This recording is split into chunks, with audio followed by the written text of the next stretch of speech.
আপনারা দেখতে পাচ্ছেন এই মুহূর্তে আমরা আছি সোনারগাঁও পানাম সিটিতে।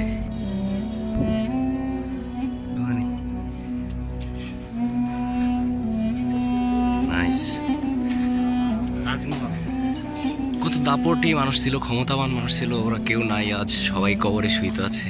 ওনাদের সুনাম পরিচিতি অর্থ ধন সম্পদ সব পড়ে আছে, নেই শুধু মানুষগুলো।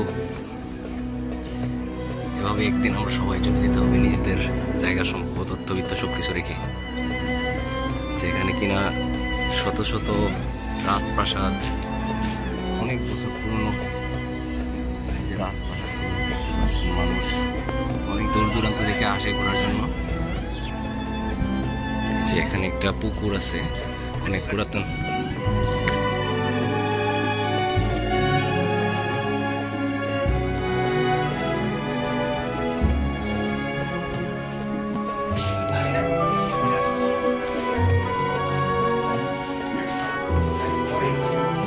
কোন ক্লাস?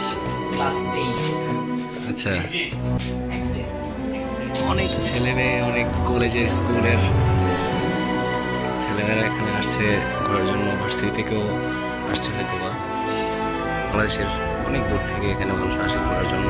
মোটামুটি ভালোই, হ্যাঁ 20 টাকা টিকিট দিয়ে ঢুকছি আমরা। ভিডিও করা নিষেধ, ছবি তোলা নিষেধ, পারমিশন নিয়ে করতে হবে, তাও আমরা করতেছি এখানে।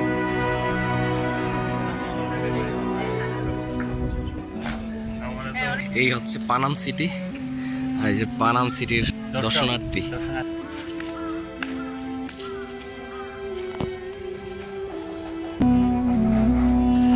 একটা ভূতের ভূতের ফিল আছে, মানে একটা হরর ফিল এই জায়গায় আসলে মনে হইতেছে।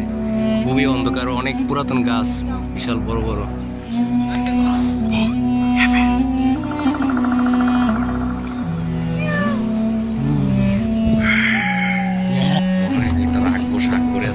চোখ দুই দিক দিয়া আমরা এখন একটা ভূতের ঘরে ঢুকতেছি। ও মাই গড, কত লেখা,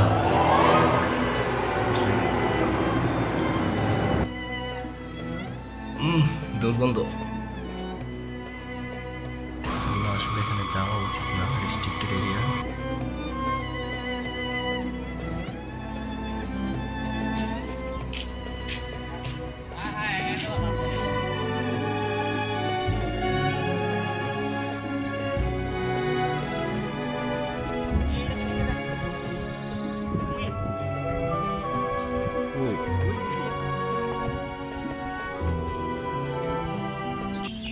এটা হচ্ছে আগের দিনের হাগুর জায়গা, এখানে রাজা বাদশারা হাগু করতে দেখতে পাচ্ছেন আপনারা কিভাবে আগে।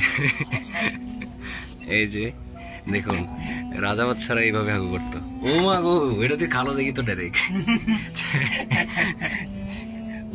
ওই যে হাগুগুলো এখানে যেত, আর বড় বড় মাছরা খাইতো, মাছের খাবার ছিল রাজা বাদশাদের হাগু। আর এটা হচ্ছে প্রস্রাব করতে একদম ডাইরেক্ট হাগু করতো আর ডাইরেক্ট যেতে। আপনারা দেখতে পাচ্ছেন এই মুহূর্তে আমরা আছি সোনারগাঁও পানাম সিটিতে। আমরা হিসাব করলাম, একটা ভবনের মধ্যে লেখা ছিল 1305 সনে নির্মিত, অর্থাৎ এখন হচ্ছে বাংলার 1435, 35 না 32, মানে হিসাব করলাম যে 127 বছরের পুরাতন এই ভবনগুলা। তাহলে দেখুন কতটা শক্তিশালী, কতটা নির্মাণ কাজ নিখুঁত। ভালো হইলে 127 বছর যাবত এই বিল্ডিংগুলো এত সুন্দরভাবে দাঁড়িয়ে আছে, কত নিখুঁত নির্মাণ। ভাই কতগুলো বিল্ডিং হতে পারে এখানে? 50টা? তাহলে তো অনেক। হ্যাঁ হ্যাঁ গেছি তো অনেক। হ্যাঁ হবে, 50টা কম হইব না, বেশি হইতে পারে আরো, ঠিক না? হ্যাঁ নাম এগুলা কি এক একটা এক নাম্বার? হ্যাঁ হ্যাঁ, এই যে এটা 13, আবার এটা হচ্ছে 12। রাইট রাইট, এগুলা সিরিয়াল। হ্যাঁ, যে অনেক দর্শনার্থী অনেক দূর থেকে, দূর দূরান্ত থেকে আসতেছে।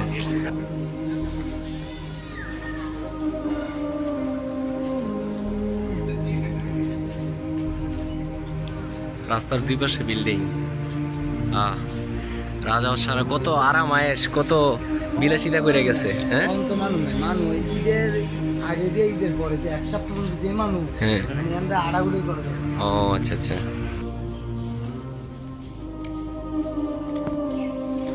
এই যে রাজপ্রাসাদের আরো একটি টয়লেট,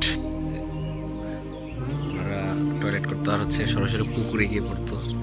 আর এখানে কিছু ভাইরা আসছে নাশিদের শুটিং করার জন্য। এই আমরা এখানে একটা কুয়া পাইছি, কুয়া তো পুরাই লিছে। আরে বাঙালি বলে কথা।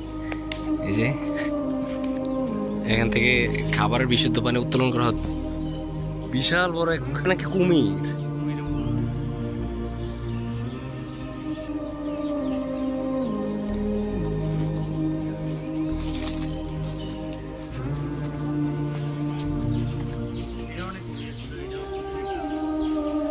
এই এখানে আরেকটা কুয়া, এই যে সুন্দর কুয়াগুলো, এগুলো নষ্ট করে দিল মানুষ। এখানে একটা কুয়া আর এখানে একটা।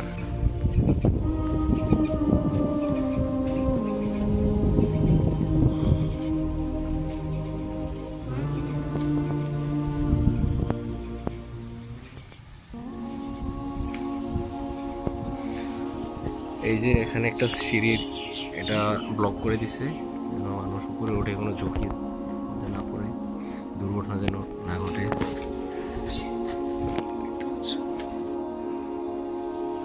ভিতরে অনেকগুলো কামরা দেখা যাচ্ছে, কামরা অর্থাৎ কক্ষ, রুম। যে সবগুলো ইট দিয়ে ব্লক করে দিছে। না না, এটা হচ্ছে ঝুঁকিপূর্ণ এরিয়া না, 127 বছর পুরানো। এটা হচ্ছে আরো বেশি, ওইটা তো নতুন, এটা অনেক ওইটার চেয়ে বেশি পুরাতন। এই যে সব বেলকা বইরা দেখ, ইটার নমুনা দেখ। হ্যাঁ হ্যাঁ হ্যাঁ, এগুলো ভাঙে গেছে। এই ঝুঁকিপূর্ণ এরিয়া দেখে এগুলো ইট দিয়ে ব্লক করে দিছে। এই যে এখানে দেখ, ইট দিয়ে ব্লক, এইটাও ইট দিয়ে ব্লক। এই যে ইট দিয়ে ব্লক, কি আছে কি জানে।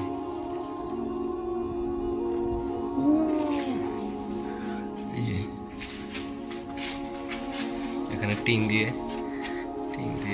রেস্ট্রিকশন এরিয়া, এই জায়গাটা সম্ভবত আমরা এখানে না থাকি। এই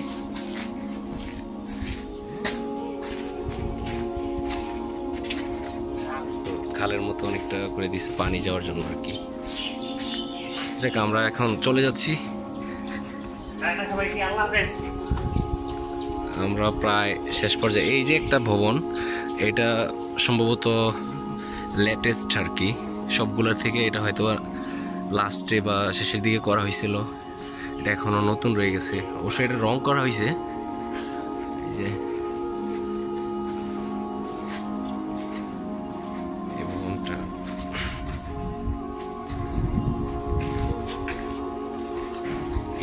ইটগুলা দেখ কত ছোট ছোট। হ্যাঁ, এই যে এতটুকু চিকন।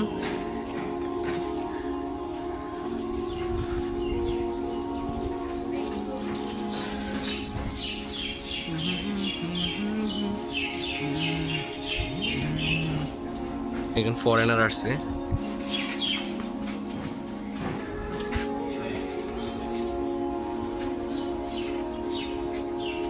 এই যে একদম নতুন ভবনের মতো দেখা যাচ্ছে, এটাকে একদম রং করে দেখ।